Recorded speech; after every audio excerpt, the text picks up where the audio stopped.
Welcome to the Ultimate Bloons TD6 strategy series, where I'm going to be showing you strategies for every single tower from the Dart Monkey to the Beast Handler and every single path in between. This will show you how to diversify your setup and get better, along with seeing some stats, tips and tricks, and all of the strategies for every single one of the towers. And although that the series is geared more towards Chimps mode, this will also show you a lot of tips and tricks that apply to the standard game and will allow you to win with a new style. So today we're going to be taking a look at the Bloon Crush, which is the top path bomb. This also comes with the Bloon Impact and the really big bombs. So let's get right into it. Starting off with the tower status, we have the really big bombs. This is a really bad tower, don't use it at all. Next, let's go on to the actual useful towers, which is going to be the Bloon Impact, which you'll see being used for ceramic support, and then the Bloon Crush, which is going to be a win condition. I'll talk more about this later. This is a pretty interesting and unique tower in Chimps mode, so we'll get to that section later. Let's go on to the stats. Here's the really big bombs. This is a tower that you've probably never seen. I don't know if you guys have even used it. It's not that good. It's kind of like a worse cluster bomb, except it like can't do what cluster bomb does, so I guess it's just worse in all aspects. Not really the greatest of towers. The Bloon Impact, on the other hand, does what the really big bomb does, but it also stuns balloons, and it's particularly notable at stunning ceramics. Although in like the mid game and all, you can very much well have it stun all the other balloons. It just might get a little bit pierce capped here and there with the children. The Bloon Crush, on the other hand, not just stuns balloons, but also will stun the Moabs, and it's a very expensive tower, but it does it very well. It's extremely strong and will just stun everything. Quite crazy, so we'll definitely have some crazy strategies with this.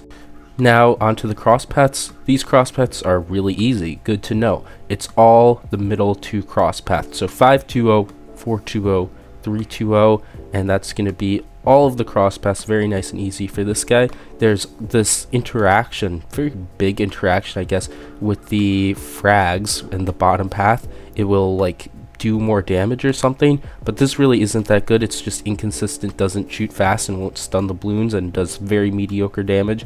Compare that to a 420, which unlike the 402 that let a bunch of ceramics leak, this one didn't leak a single ceramic. Just couldn't pop the black balloon, so it might have looked like it didn't do that well there, but it really did. When it comes to the support for the 420 and the 520, you're just going to get one primary training. For the 520, you might get a Berserker Brew if you need that extra uptime, well, extra consistency with the attack speed and increased pierce. This will mostly be needed if there's a split map, but even without it, it really can just crush and stop in its place a ton of DDTs.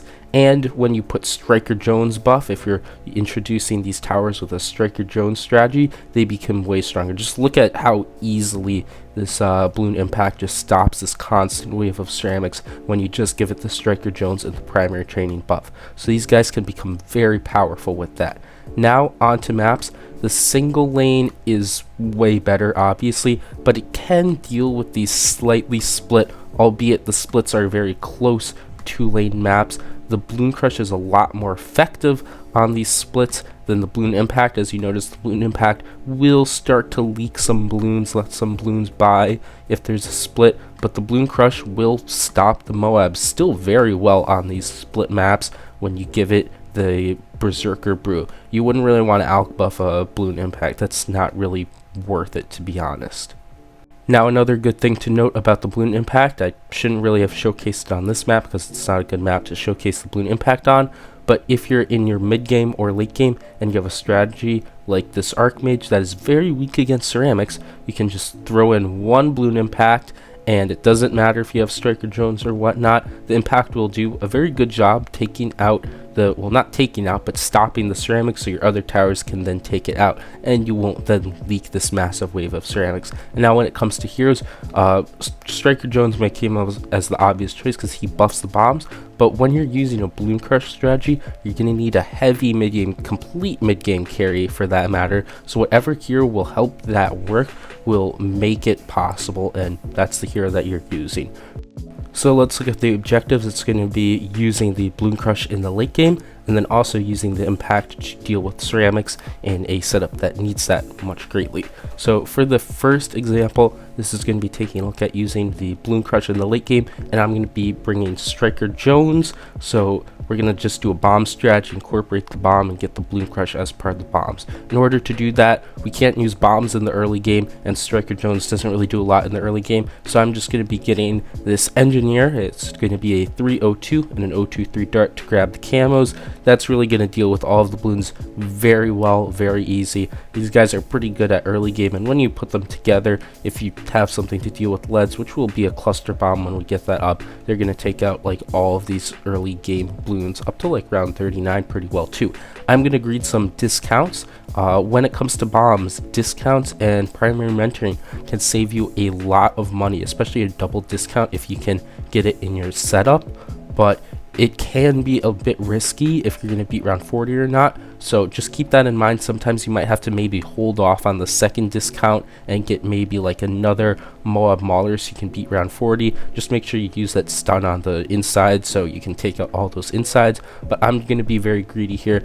If you keep dying, this you don't have to be this greedy, but I'm going to get the double discount and the primary mentoring with just one cluster bomb and Moab Mauler, and then after I get the primary mentoring, I can keep going and getting more defense. I'm just gonna get like 2 cluster bombs, just 2 203s. Don't upgrade into recursive, just the 2 cluster bombs will do enough to deal with all of the insides, and then you can get the rest into assassins to specialize the damage in Moab damage. That one impact will catch everything leaking, and just to be careful, I'm gonna get 1 spike balls out with that. If anything happens to get through, which is very possible, especially on a harder map, then that will take care of it. Here though, in this example, nothing actually gets through. That spike ball gets 0 pops. So now I'm going to speed through the mid game, and we're going to have to save up. Now the Bloon Crush is a very, very expensive tower, and I was talking about how it's a win condition. So what I really mean by that is it's just an extremely expensive tower that takes a long time to get to, but once you get it, you kind of just win. Like, it has so much power that it's pretty hard to fail once you get it. And in this case, it just like stops all of the Bloons except for a bad. So if you get it, you're kind of just like not really dying to anything. So I had to start saving up early. As you noticed, I didn't really get much of anything on some harder maps. On like these advanced maps, if you have a well-built Striker Jones strategy like I do here, you wouldn't even have to use any abilities. But on some harder maps, you definitely want to spam those abilities. Just make sure that the level 10 is used correctly, because it does have a long cooldown. The concussive shell and the assassins, on the other hand, you can just like spam the hell out of them. But once you save up $59,000, which is a huge save up, so you need to make sure you start saving up early, then you can get Bloon Crush. And as you notice, kind of just like nothing is getting through. Now, I did mention this is only weak to round 100, but luckily you're gonna have like more than enough money to do it. You can get a whole Moab Eliminator and still have like 40,000 cash spare, as I'm gonna do here. I grab Moab Eliminator. When round 100 comes, all I have to do is just spam that Moab Eliminator button.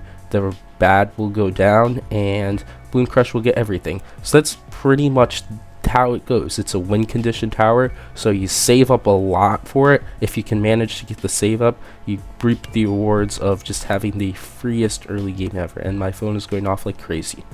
Well, now let's take a look at example number 2, and this is just going to be putting the Bloon Impact into a setup to get some cleanup ceramic control. So this setup sucks. It's really bad, and notably it has no way to kill ceramics, and as you can see on round 96, all those fortified ceramics, they went right through. But let's just add something as simple as a Bloon Impact, and look at that, the ceramics, they're literally stopped. Just a really cheap tower like that honestly can do so much. For round 98, I'm just going to grab a Moab glue. Well, that was a relentless glue in there, and just use some of the abilities. Should be enough to take it all out. The ceramics still did get a little far just because this setup is kind of bad, but nonetheless, the point still stands and it beats it just fine. So it can be used in any hero, with any hero, I mean, any setup, any strategy, just like that. If it needs something to deal with some ceramics a bit, a Bloon Impact is one of the choices that you have. just plop it right in and we'll deal with the ceramics. Now let's go on to the third example. This is just going to be using the Bloon Crush again here. I'm going to be going through this one a little bit quicker, and I'm just going to be using a different hero. I'm going to be using Pat Fusty this time, just to show you that you don't need to use Striker Jones always to get this same exact win condition type thing. And I'm going to be doing it on a little bit of a harder map off the coast here. So I'm just going to be getting an early game through. The idea here is I'm going to do a mid-game carry with Pat Fusty and Tack Zone. I'm just going to alk buff that, alk buff Pat, alk buff the Tack, get a village in there, then we can get the Bloon impact in the back. That's going to help out in the mid-game too, because the Tack Zone sometimes will pierce cap and let some Bloons go through. So the Bloon impact is going to be helping quite a bit actually, comparative to other mid-game carries. And then that's just going to allow it to get a super cheap, well, not cheap, it's still very expensive, $59,000 expensive, super early, I mean, Bloon Crush. Yes, Bloon Crush. And then I'm just going to get the win condition. Nothing will get past, and I'm going to have to end up waiting a long time for the game to actually win. I think I ended up watching like a movie or something in the meantime, and then I finished it, and it still wasn't done. Kind of crazy. That is one thing that you'll have to worry about, but it's a win, so maybe it will take like 30-40 minutes, but you get it. You can also end up like adding an extra tower. I think I put in unstable concoction in there just kind of to speed it up, because I realized it was taking an extremely long amount of time.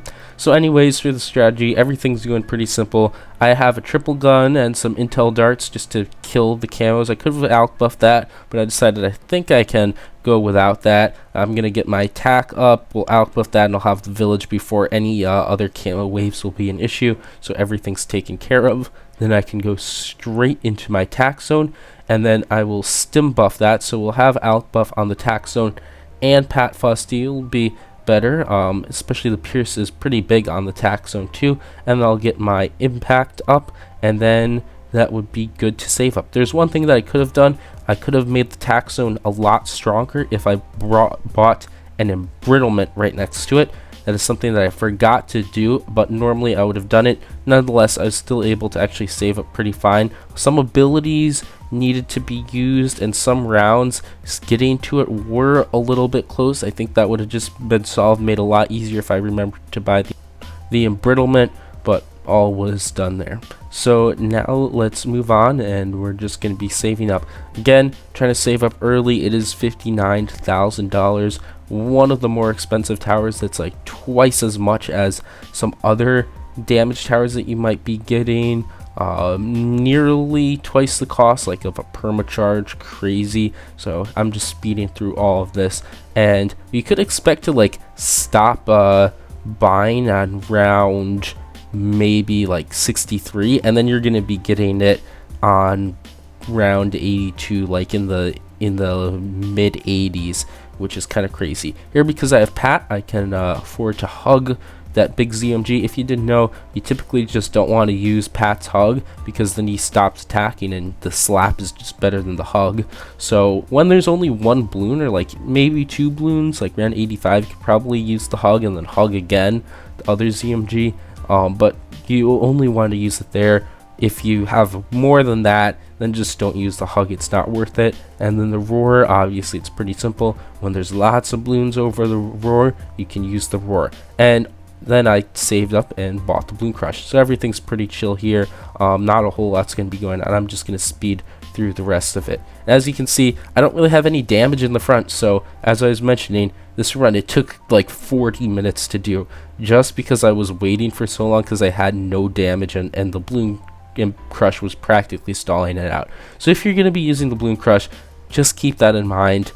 You might not want to get it closer up, or else your game is literally going to take absolutely forever. And this is 30x speed here, so not too much fun. And also, another thing to note is, again, we're going to need to keep in mind for round 100. So I'm just going to get a first strike. I think I end up getting a an unstable concoction and an elite defender, 205 sound strong, just to speed it up, because I made the mistake of keeping this guy so far so close up. If I set it back a little bit, that would not have compromised the mid game in any way, and then Pat Fusty and the Taxon would have been able to deal some damage and it wouldn't take forever. Now, one funny thing is, because I added these guys to kind of like speed up the round, it almost actually killed me, because the Unstable Concoction and Elite Defender together made the entirety of round 98 come out in one giant wave of Moabs, which Pierce capped the Taxon and nearly even when it used the Roar and the Bloon Crush, and it almost got through. So just keep that in mind when you're doing it. You don't want a game that takes forever, so maybe put it a little farther back, but still it's quite strong. Thanks for watching. If you want to help out the channel, you can check out these new videos, like and subscribe for more content, support the channel by becoming a member, and joining the Discord to chat with the community. Bye!